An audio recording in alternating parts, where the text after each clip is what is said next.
Hello, I am Kendal from Casino Junket Club, and I'm here to give you the best cruise packing tips. This is not going to be a guide on every single item you need, but more of just an overview of tips and tricks and things that you may not have originally thought but are helpful along the way. My credentials, I've been cruising since I was just a tiny little kid, before I could even remember, before I could speak, I think even before I was walking, honestly. So I've been through it. I know everything you could possibly need to know about packing for a cruise. And let me go ahead and just get started then. So for starters, don't overpack. I know this is general travel advice, but this is especially true for cruises because their closets and their rooms are just this big. You're not gonna have enough room and you're gonna regret bringing so many items. And also along the way, you're going to realize that you don't need that many items, that you actually really need way less than you thought you did because you'll end up wearing the same things over and over again. But just don't overpack. You're going to make yourself nuts trying to go through your closet, try to hang things up, trying to do anything. You don't need it. And my personal little tip for that is if it's something that you don't wear at home, if it's something you have the opportunity to wear at home, yet you never choose it, you're not going to choose it on vacation. This isn't going to be the moment that you wear that thing that you usually never wear and you always gloss over.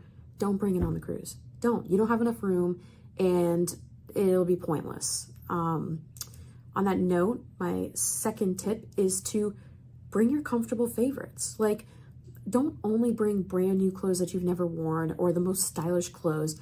Bring your favorite pair of shorts. Bring your favorite pair of flip-flops, a cozy t-shirt, things like that. Because as the cruise goes on, you're going to realize how relaxed everybody is. Nobody's really caring about fashion. Of course, people love to dress up, but don't feel pressured to only bring the most stylish clothes. You're going to regret it, and you'll be grateful to have just something comfortable and familiar with you on this trip because you're stuck on that boat. So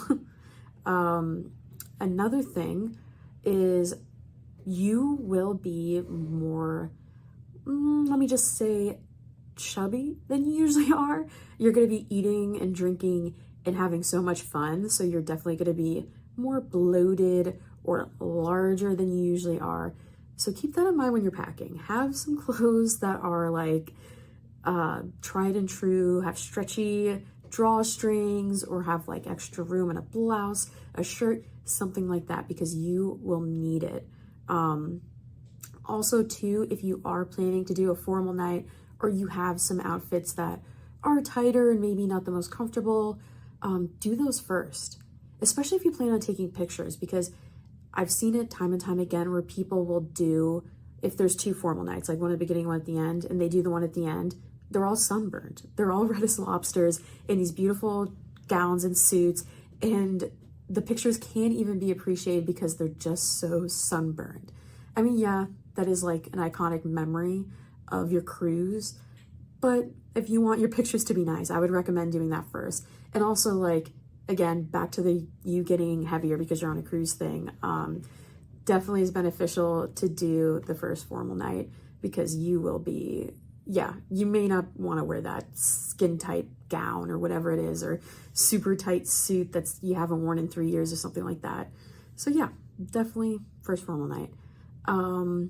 Another thing is, like, a lot of people don't necessarily dress up for formal night. It's pretty loose on a lot of ships. It depends on who you're cruising with, but it'll run the gamut of like what people wear. Some people are going to be insane, to the nines, over the top, like they're going to some gala at like a government function or something like that. But you don't need to do all that. If you want to, you won't be alone. There's tons of people who are doing it, and me personally, I think it's a lot of fun to do that. But like, some people will be more relaxed. Some people will be dressed super weird or different. Some people just however. So like, yeah, there's a basic dress code, but there's a lot of room in that dress code to sort of decide what you want to wear, what works for you, and things like that. Also on the trend of like dressing for special occasions, check the theme nights of your cruise. A lot of cruises will do theme nights like a white party or a red party or a Bahama night or a luau night, things like that, or disco night is a huge one. It's my favorite. So check those out. A lot of times the cruises will post them, or if you join like Facebook cruise groups, those are hugely helpful in general, by the way. They'll have those, and you can find out what other people are doing, or find out what the schedule is, what the themes are, get involved, see what your cruise is posting, see what other people who are going to be on the same cruise as you are posting, and just have fun, dress up, why not? Another thing, when you are choosing what to wear on your cruise or what to pack, look at what your excursions are. So that should be obvious, but apparently it's not for some people. You are going to want to be aware of what type of shoes you need. Like if it's something that requires water shoes, that's not a joke. If they're saying you need water shoes, you need water shoes, because that probably means you're going to end up walking through hard, craggly rocks on your whatever ocean excursion or something like that. Or you'll be just doing something where your feet are going to be exposed, or you're going to be somewhere super slippery where it's a danger of you falling. Listen to that. When it says you need it, take it seriously. Same thing with like swimsuits. If you're doing something super adventurous, it might be beneficial to have, you know, a more stable swimsuit. Maybe not the time to bring out the string or the banana hammock or anything like that. Be prepared.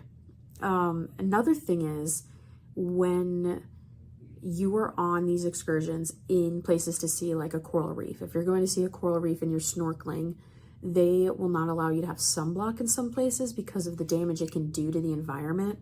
So in that case, probably best to have a rash guard. And also they do make sunblocks that are coral safe. So maybe that's an option for you where you're going or the excursion you're going on, but definitely good to know. Look into that, because there's a lot of places, especially I think it's becoming a bigger thing now with environmental awareness, that sunblock is not an option. So you're going to want a rash guard or more coverage or something like that. And also too, these places are hotter than you're used to. Like it'll say 94 and you'll be like, I've been through 94, but it's a different kind of 94 degrees outside. Okay. The UV will be way higher than anywhere you've probably been, unless you're an avid traveler, and you will get a sunburn. Even if you're not somebody who usually burns. I barely burn. I don't burn all that often. But when I have, it is in places close to the equator, because I messed around and found out and thought, oh, I don't get sunburns, I'm gonna be fine. I was not fine. I like super regretted not having a rash guard, and just, it was so not worth it. So be aware of where you're going, sunblock, rash guard. I feel like I've said enough. One other packing tip is to leave room for big purchases. Even if you're not a shopper, you never know what you're gonna find. Like there's so many different unique things. You're gonna want room in your luggage to bring something back, or maybe you'll win something in a cruise event or things like that. I know that happens. So leave room in your luggage. Another thing, if you're worried about keeping space in your suite, like where you're actually sleeping, I found desk organizers to actually be pretty helpful. Just like little square ones, like about this big maybe, with like multiple compartments. And with those, you can kind of organize your table space and like kind of have things out and have room for whatever it is you need. Those are just super beneficial. It keeps you organized and kind of keeps things a little up and out of the way. I know a lot of people who make these types of videos will tell you to get magnetic hooks. Absolutely get magnetic hooks. They are a game changer. My little personal tip on that is, when you have these hooks, make sure that the like actual hook part, like this, is big enough to hold what you want it to hold. Because sometimes they're like this small, super skinny, and you can't actually like put a baseball cap on it. So make sure your hooks are actually big enough. And also, if you're getting from Amazon, check the weight. It might say the weight requirements, oh, it carries 10 pounds. Well, do you really know how much 10 pounds is? Because a lot of times, I know this happened to me, I was like, what do I need more than 10 pounds for? And my stuff was sliding down the wall, like halfway through the cruise. So super aggravating. All I could put on it was like a necklace. So if you are looking into buying the hooks, which I highly suggest, vet them, maybe go on another cruise group and find out which ones people found that worked for them. Check them out ahead of time so that you're not on the cruise like, now I have all these useless hooks. So it's another tip. Bring a cardigan. You You may not realize that you're going to get cold, but you will be in the middle of the ocean and it will be dark outside and you're going to get cold. It'll get so nippy, you won't even believe it. So just bring your cardigan or jacket, sweater, I don't care, sweatshirt, whatever. It doesn't have to be a cardigan. Cardigan just is more fun for me to say.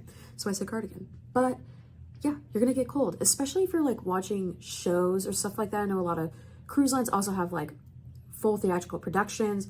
It's going to be cold in there. There's tons of people, so they're airing it out a lot. So yeah, sweater, cardigan, it'll be cold sometimes. And my last tip, and this is a tip I swear by, I get a lot of flack for it from my family and anybody that my family decides to put me on blast with, and they think it's hilarious, but I stand by it.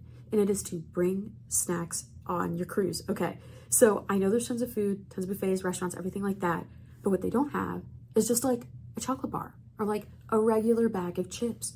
And do you have any idea what it's like when you've been drinking and you have nothing?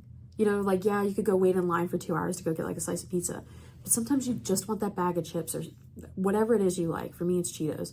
So you're going to want those things, and you're going to be on a boat where they're going to charge you $10 for them, and you will get desperate enough to do it one day. So bring snacks. It's super, super nice to have if you're out late, you've been in the casino, you've been drinking, whatever it is. It is amazing to have. Or if you're on the pool deck and you just want something to munch on, or if you're going to a port and you're on the beach, it is so nice to have. Like, you'll be on these private beaches and they'll have beautiful food, but like, you're gonna just want something simple. Like, I don't know, even Oreos, anything, I don't know, whatever it is. Just, it's really nice to have. And my family makes fun of me, but let me tell you, they are knuckles deep in my snacks every single time I bring them out. And even other people like have seen me do this on excursions or on the ship and have been like, where did you get those? Because I have like a family size bag of Lay's and I have to be like, I just prepared and brought them myself. So definitely bring snacks. It's a game changer, like big time game changer. Look into your cruise line specific rules, but almost all of them let you bring like packaged snacks that like came from the store. You can't bring homemade food and stuff like that. So don't try that. But just like packaged, pre-made, whatever store-bought food, they're fine with. So yeah, that's my cruise tips. Some casino junket tips. If you are looking to travel to a port destination or anywhere like that, we do offer opportunities to help you book a charter flight or commercial flights through different cruise lines and casinos and things like that. And we'll help you with all of your travel arrangements. So on your way to these cruises, you have nothing to think about but just what you need to pack. Thank you. And that is Cruise Tips from Casino Junket Club.